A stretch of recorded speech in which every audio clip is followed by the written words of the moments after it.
Hey, what's going on, everybody? I'm Pat Strikes back with Crystal's Wrath, and this video is brought to you by the super really cool guy patrons on Patreon. Daniel and Average Fella, Kean McKeon, Crawler TM, and David Shook. Thank you guys very much for your generous $10 donations, and also thank you to the rest of the patrons for making this sort of thing possible. It's really helping out a lot, more than you guys even know. So today I figured I would try doing another real-time commentary kind of video, doing some work with Create-A-Coot here. And one of the things we actually get quite a lot of comments about is the fact that Crash doesn't have any hair. Well, actually, he does have hair. There's just nothing on the interface that lets you put it on yet. And that's because the way we do the hair in Crystal's Wrath is it's actually added dynamically at runtime, so we can do interesting things with different hairstyles and hats and things like that, specifically for Create-A-Coot. So I think what we're going to do in this part is try to get at least another hat or hair in there, and then in a next part we'll work on doing the interface thing, and then in another part we'll make it so it actually works with the save system, everything, so when you save your coot and load it, it actually brings in the correct hair that it's supposed to be using. So let's get right into it. So the way the hat and hair system works in Crystal's Wrath, it's basically just an empty wrapper class that contains the mesh of the hat or hair. You know, it's interchangeable. So all we have to do to create a new hat is just extend this class, change the mesh, and it just works. It automatically gets socketed onto Crash due to the way it handles dealing with the parent class. So for instance, the default hair just extends the hat base, and that's the mesh. And that's all there is to it. So if we want to make a new hat, we're just going to define a new class. We're going to call it hat. If I could type hat, I think that's how you spell fedora. It extends hat base. And for the default properties, I'm just going to copy this, paste it here. Because I do have a place I can steal a fedora from. It wasn't intended to go on Crash, but I might as well put it on there now. So we're going to save this as a .uc. That's an Unreal script file. And I'm just using Notepad++ here. That's what I use for all the coding in the game. So now we have class fedora. Right now it's just using the default hair mesh. And if I flip over to 3ds Max, this is one of the mobster guys. It'd be one of Pinstripe's buddies. But in his accessories here, he does have a fedora that I'm going to steal for the purposes of slapping it on Crash. So we're going to grab the hat out of here. I'm going to fix the origin, center it to the object for now. Put it at 0, 0, 0. And then we're just going to grab the rest of everything and delete it out of this. And we're going to go File, Save As, Hats. We're going to just call this Fedora Temp. Now we're going to reset our 3ds Max here. Yes, I'm sure. And we're going to open up Crash. And we're going to go import, merge, Fedora temp. That's fine.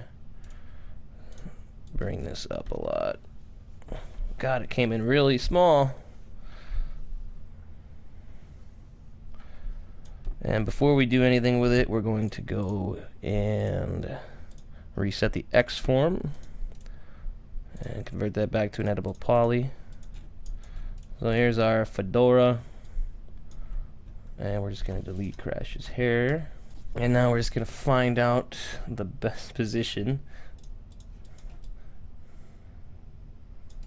and the best size and all that jazz. Maybe a little bit bigger than that. We'll tilt it a little.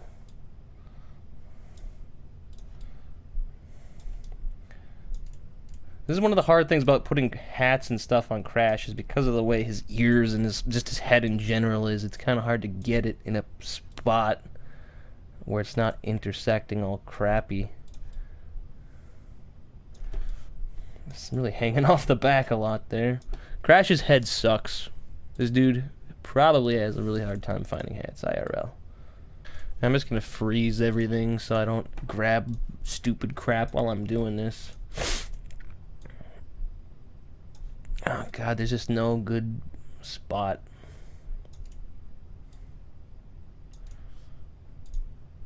It just looks like crap on here. I didn't really think this through, did I? You know what? Who cares? It's gonna have to float like that. You know what? Fuck it. Alright, you know, that's probably as good as we're gonna get, and probably as good as it needs to be. So I'm going to go ahead and unfreeze everything now, and I'm going to delete the crash mesh. I'm going to grab the hat, affect the pivot point, and we're going to, where the hell is it? Align it to the head bone, both in X, Y, Z. Not orientation. Now I'm going to reset this again, so the rotation is fixed. Should be all zeros, correct. And so that basically just ensures we have the correct offset from the hat to Crash's head bone, so we know where it's going to be every time. So now what I'm going to do is go in here and control invert the selection, delete everything. And so now we're going to say that offset is relative to 0, 0, 0, so that's where the hat would be accordingly. And I'm going to send it file save as, go back in here, hats, and we're just going to call this regular fedora, not temp. And now I just need to do one check here actually. When it comes to Crash's hair, I just wanted to double check and make sure. Okay, so the bone name for the hat or hair needs to be hat root. I don't know if it needs to be, but it might as well be consistent. Don't save this. Continue. Back to our fedora here. We're going to just come in here and create a point object. We're going to align this to 0, 0, 0 as well. And we're going to make sure we name it hat root. Come into the hat here. It looks like we could probably stand to turn on the smoothing groups for this before we export it. Let's see. Yeah, it looks a little bit better. Not a real texture on it yet, but that's fine. And name it Fedora. Alright, now we're going to come in here and we're going to convert it to a skin. We're going to add a bone. And we're going to come in and, whoops a daisy. It's going to be using hat root. Where the hell?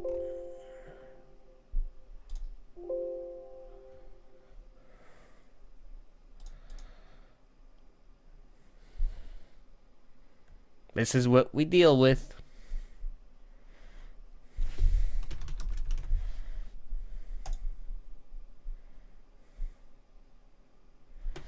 Oh, for Christ's sakes, how long does it take to fucking say fuck you to the fucking Autodesk? How far did this get before it fucked up?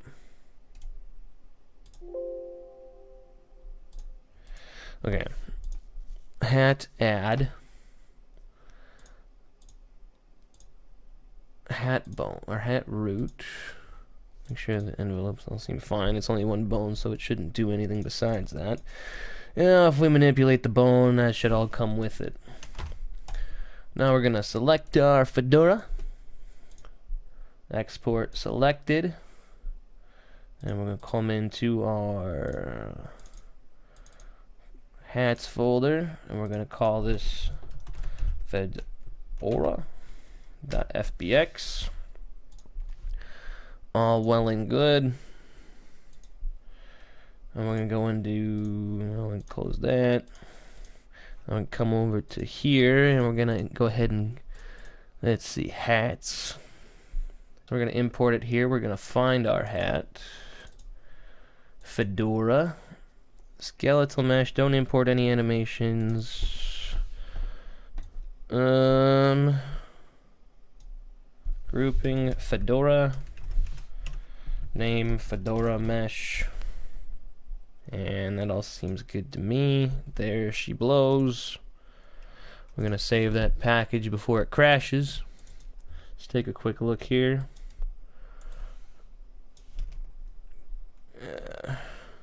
So there's no unwrapping done on this really yet. It doesn't really super matter. I think I'm just going to slap just a regular old flat color on it to start with, and we'll fix that later. Now we're going to make a material. Fedora matte. And use the vector 3. Rather than just make it all black, I'm going to go like 0.2, 0.2. That might be a little too light.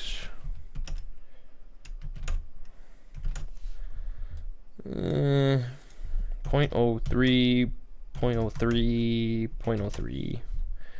Yeah, we'll go with something like that, like a dark gray. We'll come into our fedora. And then we're gonna come in here and why is there 4 damn...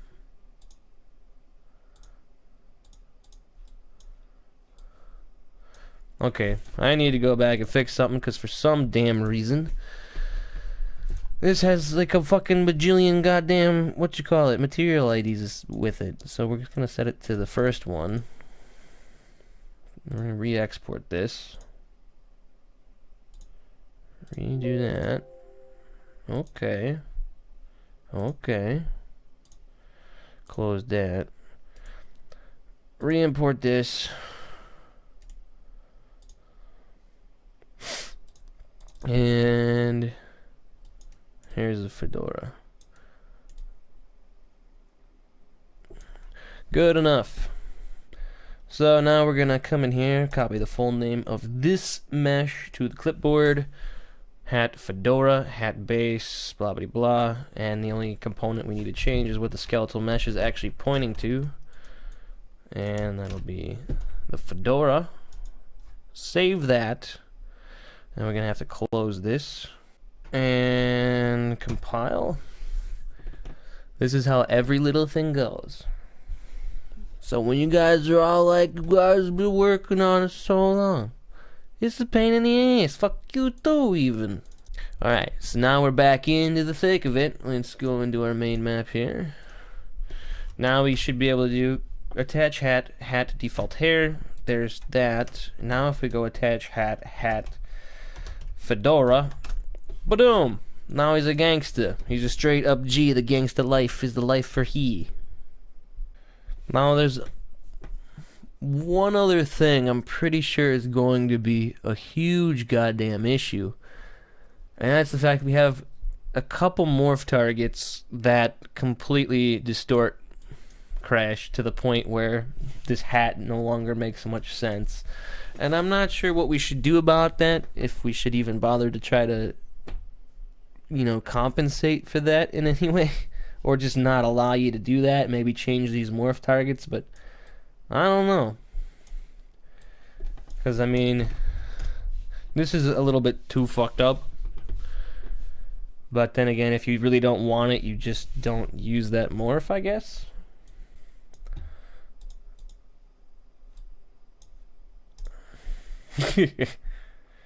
I don't know. Maybe just fuck it. Might just have to leave it. And, hey, yo, where's my money? You gotta give me my money. I'm wearing a fedora over here. I just noticed the pedestal he's on isn't rotating with him anymore, and I'm not sure exactly why that is.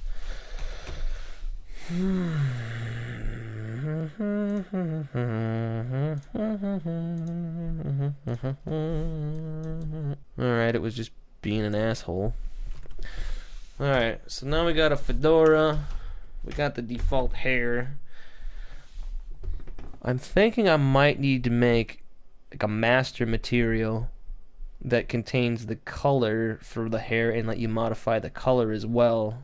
But it would only just be like one color for the whole thing. So that might be kind of a problem. Alright, but I think that just about wraps it up for this part. And in the next part, we'll try doing the HUD thing, because I fucking hate Flash, and I really don't want to have to do it right now. So if you thought this was cool and a pretty interesting look at the behind the scenes of actually how putting this stuff together works, consider going over to patreon.com/PatStrikesBack and pitching in a couple bucks. If you put in $10, you'll be a super really cool guy, and you're directly supporting the production of these kind of videos. Just like our boys Daniel and Average Fella, Kean McKeon, Crawler TM, and David Shook. Good on you, boys. Thanks a lot. You're really helping out. And thank you to the rest of the patrons, the guys getting the early access to Create a Coot, or the people who just want to see the videos early. However much you want to put in, it really helps a lot. And it's really freaking cool. I never thought anybody would want to put in money for this. And also thanks just to the guys who are watching us on YouTube. Whether you don't want to support us on Patreon or you can't, that's cool. Just watching the videos, staying subscribed, commenting, and, you know, just being interactive with us on there. That really helps a lot too. Alright, that wraps up this part. I hope you enjoyed it, and I'll see you in the next one. Thanks a lot.